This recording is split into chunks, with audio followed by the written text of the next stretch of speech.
just talk a little bit about financial markets, and I want to talk a little bit about divestment from oil sands. Not only is oil a huge part of the economy, it's a huge part of our stock market. In fact, when I was at CIBC World Markets in 2009, the energy sector was the second largest component of the TSX, about 31%. It's about 20% now. So when you buy the Canadian stock market, you are buying a lot of very high cost, vulnerable oil.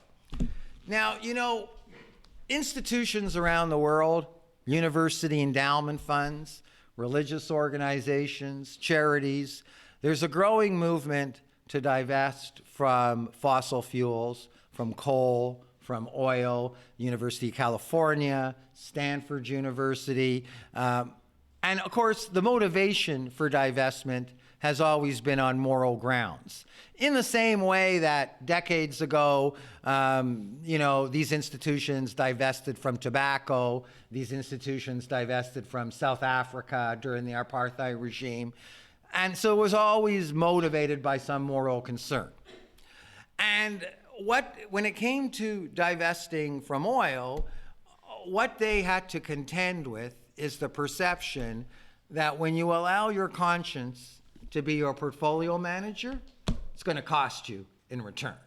That if you want to divest from carbon stocks and oil stocks, it's going to hurt your portfolio. That if you want to do it, go right ahead, but this is purely a moral decision that you're making, and you're going to pay, at least in the short run, a financial cost. Nothing could be farther from the truth when it comes to divesting from Canadian oil sand stocks, because Canadian oil sand stocks have been the worst performing component of the Toronto Stock Exchange for a number of years. So this isn't just about saving the world. This is just as much about saving your portfolio. Oil sand stocks have lost 80% of their share value since the peak of oil prices in 2008.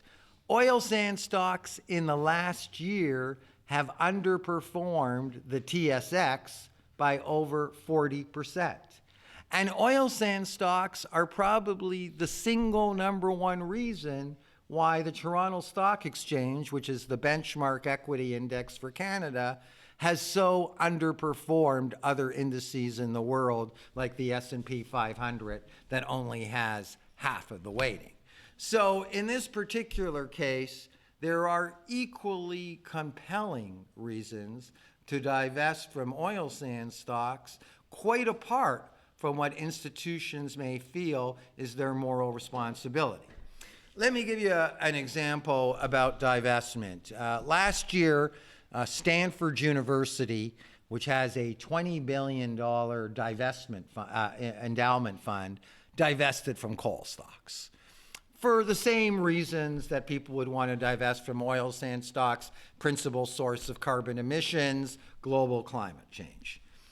And that was the official reason that Stanford University gave for divesting it.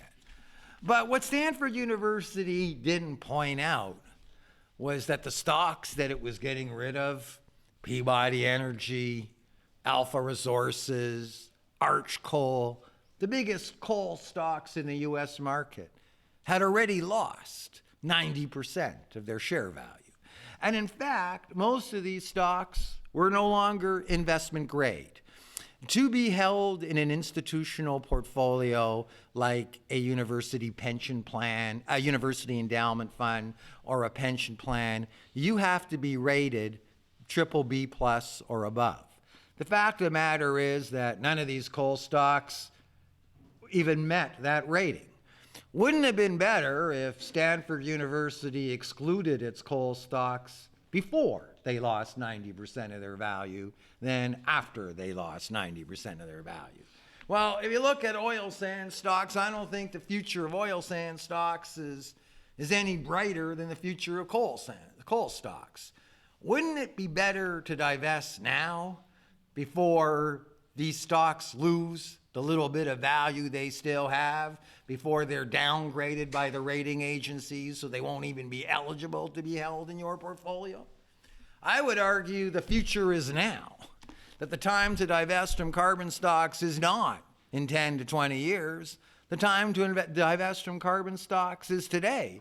Because if you think that carbon stocks are a poor performer today and coal and oil sand stocks have just been absolutely decimated, how do you think they're going to do in the future when the world economy has to cut its coal consumption by 33% in the next 20 years and cut its oil consumption by 15%? It's not Saudi Arabia who's going to be shut in. The Middle East is the lowest cost supplier. It's the high cost suppliers that are going to be shut in. And at the apex of that cost curve is the oil sands. Let me give you another example.